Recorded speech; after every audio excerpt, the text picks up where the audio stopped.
Il y a plus de 35 000 ans, les premiers artistes humains peignaient les murs des grottes. À la lueur des torches, ils donnaient vie à des bisons, chevaux et mammouths. L'art, déjà, était né. La maîtrise du feu a tout changé. Cuisiner, se protéger, s'éclairer, se réchauffer. Le feu, c'était la première technologie de l'humanité. Quand la nourriture manque, les hommes deviennent des prédateurs entre eux. Les rivalités éclatent. La terre se teinte de sang et de poussière. Ils enterraient leurs morts avec soin, déposant outils et fleurs. C'était bien plus qu'un adieu, c'était un signe d'amour et de spiritualité. Dans un monde glacé et impitoyable, une espèce lutte pour survivre. L'homme préhistorique n'a ni cité, ni arme de fer, seulement sa force, son courage et sa tribu. La chasse est une guerre. Le froid mord la peau, le sol tremble sous les pas du géant.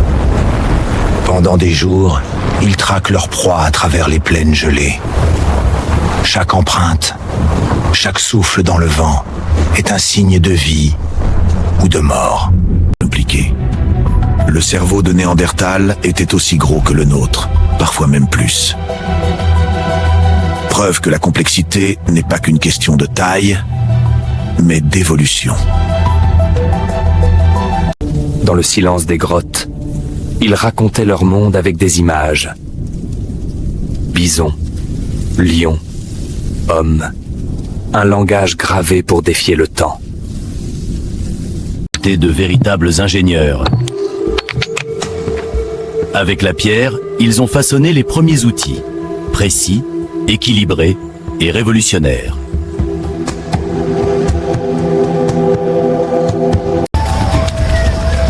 Ils vivaient en clan, partageaient la chasse, s'entraidaient.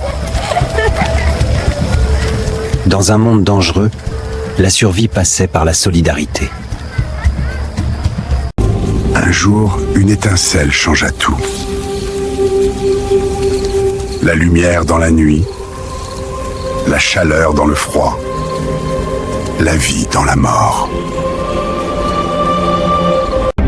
Toujours plus loin, toujours plus haut. Ils ont traversé les continents, bravant le froid, la faim et la peur. Et partout où ils passaient, la civilisation suivait. Toujours plus loin, toujours plus haut. Ils ont traversé les continents, bravant le froid, la faim et la peur. Et Leur courage, leur intelligence, leur feu coulent encore dans nos veines. Nous sommes les enfants de l'âge de pierre.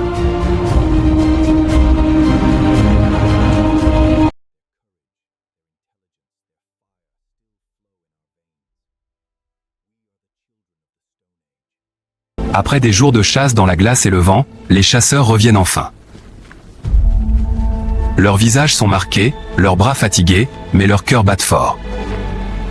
Dans la lueur du feu, le clan les accueille, et la viande chaude promet la vie. Après des jours de chasse dans la glace et le vent, les chasseurs reviennent enfin.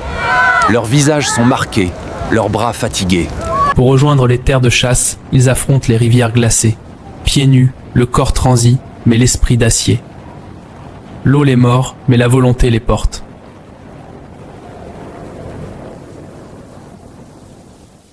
Pour rejoindre les terres de chasse, ils affrontent les rivières glacées. Pieds nus, le corps transi, mais l'esprit dracier. L'eau les mord, mais la volonté les porte. Quand la nuit tombe, le feu devient le cœur du clan. Il réchauffe les corps, éclaire les visages et fait naître les histoires qui traverseront le temps. ils dansent pour remercier la terre, le gibier et les esprits. Leurs pas frappent le sol, leurs cris montent vers le ciel. Chaque morceau compte. Rien n'est perdu. La chair nourrit, les os deviennent outils, la peau se transforme en vêtements. Quand la nature se déchaîne, la grotte devient un abri sacré. Là, les flammes dansent sur les murs peints. Et le clan attend le retour du soleil.